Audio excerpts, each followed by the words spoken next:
ಮಹಾನಗರ ಪಾಲಿಕೆ ವತಿಯಿಂದ ಅಗಿಲೆ ಘನತ್ಯಾಜ್ಯ ವಿಲೇವಾರಿ ಘಟಕದಲ್ಲಿ 85 ಲಕ್ಷ ವೆಚ್ಚದಲ್ಲಿ ನಿರ್ಮಿಸುತ್ತಿರುವ ಶೆಡ್ ಕಳಪೆ ಕಾಮಗಾರಿ ಹಿನ್ನೆಲೆಯಲ್ಲಿ ನಿರ್ಮಾಣ ಹಂತದಲ್ಲೇ ಕುಸಿದಿದೆ.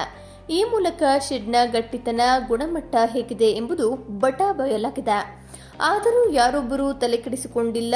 ವಿಪರ್ಯಾಸ ಎಂದರೆ ಶೆಡ್ನ ಪಕ್ಕದಲ್ಲೇ 2 ಕೋಟಿ ರೂಪಾಯಿ ವೆಚ್ಚದಲ್ಲಿ ನಡೆಯುತ್ತಿರುವ MRF ಶೆಡ್ ಕೂಡ ಸಂಪೂರ್ಣ ಕಳಪೆಯಾಗಿದೆ. ಈ ದಿನ ಹಾಸನ ನಗರಸಭೆ ಕಸ ವಿಲೇವಾರಿ ಘಟಕಕ್ಕೆ ಬಂದಿದ್ದೀವಿ.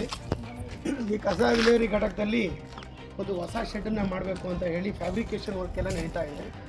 ಈ ಫ್ಯಾಬ್ರಿಕೇಷನ್ ವರ್ಕು ಪೂರಾ ಅವೈಜ್ಞಾನಿಕವಾಗಿರೋದ್ರಿಂದ ಮೊನ್ನೆ ಬಿದ್ದು ಒಂದು 4-5 ಜನ ಲೇಬರ್ಗಳಿಗೆ ಕೆಲಸ ಮಾಡ್ತಾ ಇದ್ದವರು ಒಂಚೂರು ಆ ಕ್ಷಣದಲ್ಲಿ ಆಚೆ ಇದ್ದಿದ್ದರಿಂದ ಪ್ರಾಣಾಪಾಯದಿಂದ ಪಾರಾಗಿದ್ದಾರೆ. ಇದು ಸಂಪೂರ್ಣವಾಗಿ ಅವೈಜ್ಞಾನಿಕವಾಗಿದ್ದು, ಇದು ಯಾರು ಕೆಲಸ ಮಾಡಿದ್ದಾರೆ, ಇಂಜಿನಿಯರ್ ಇದ್ದಾರೆ, ಅವರನ್ನ ತಕ್ಷಣವೇ ಎಫೆಕ್ಟಿವ್ ಬರೋ ರೀತಿ ಸಸ್ಪೆಂಡ್ ಮಾಡಬೇಕು. ಇದನ್ನು ಪೂರಾ ಕೆಲಸ ನೋಡ್ಕೊಳ್ತಕ್ಕಂಥ ಜವಾಬ್ದಾರಿ ಅವ್ರದ್ದಿದ್ದರೂ ಸಹ ಯಾವುದೇ ರೀತಿಯಾದಂತಹ ಕ್ರಮ ಕೈಗೊಳ್ಳದೆ ನಗರಸಭೆ ತನ್ನ ಕೆಲಸದಿಂದ ವಿಮುಖವಾಗಿದೆ ಅಂತ ಅನ್ನಿಸ್ತಾ ಇದೆ. ಹೊರ ನೋಡೋಕ್ಕೆ ಇದು ಏನು ಈ ಮಧ್ಯ ಪಿಲ್ಲರ್ ಇದೆ, ಈ ಪಿಲ್ಲರ್ ಇದ್ದರೆ ಕಸನ ತಂದು ಹಾಕೋದಕ್ಕೆ ತುಂಬ ಕಷ್ಟ ಆಗುತ್ತೆ, ವೆಹಿಕಲ್ನ ತಿರ್ಸೋದಕ್ಕೆ ಆಗಲ್ಲ. ಈ ಪಕ್ಕದಲ್ಲಿರ್ತಕ್ಕಂಥ ಹಳೆ ಶೆಡ್ಡನ್ನು ನೋಡ್ಬೋದು, ಅಲ್ಲಿದೆ. ಆ ಹಳೆ ಶೆಡ್ಡನ್ನು ಮಾಡುವಾಗ ಸಂಪೂರ್ಣವಾಗಿ ವೈಜ್ಞಾನಿಕವಾಗಿದೆ. ಆ ಶೆಡ್ಡನ್ನು ಮಾಡಲ್ಲೇ ಇಟ್ಕೊಂಡು ಕೂಡ ಇದನ್ನು ಮಾಡೋಕ್ಕೆ ಬರದೇ ಇರೋ ರೀತಿ ಇರ್ತಕ್ಕಂಥ ಏನು ಇಂಜಿನಿಯರ್ ಇದ್ದಾರೆ ಅವರನ್ನು ತಕ್ಷಣ ಅಮಾನತ್ ಮಾಡಬೇಕು. ಇದು ಸಪೋರ್ಟಿವ್ ಆಗಿ ಮಾಡಿದ್ದಾರೆ. ಈಗ ಸಪೋರ್ಟ್ ಇದೆ, ಸಪೋರ್ಟ್ಗಳನ್ನು ತೆಗೆದು ಏನು ವೈಜ್ಞಾನಿಕ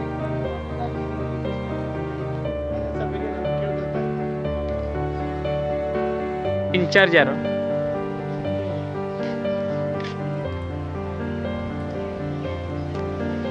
ಹೆಲ್ತ್ ಇನ್ಸ್ಪೆಕ್ಟರ್ ಯಾರು?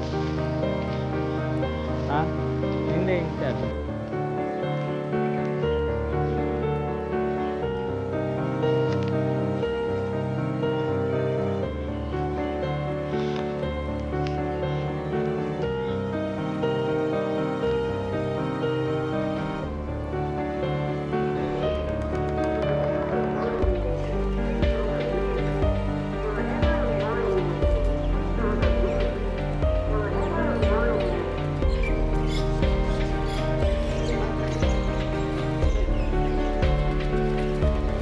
ಇದು ಗೊಬ್ಬರ.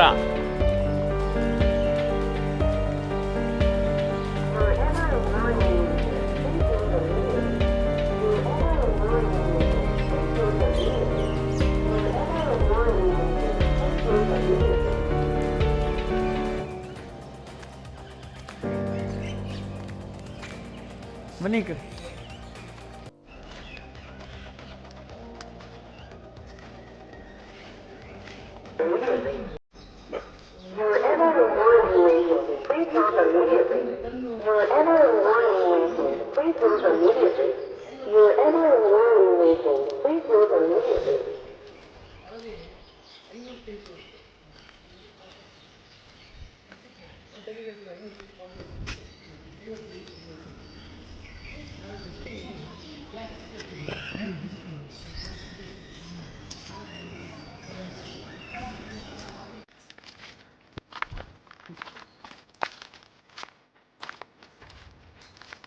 ಬನ್ನಿ.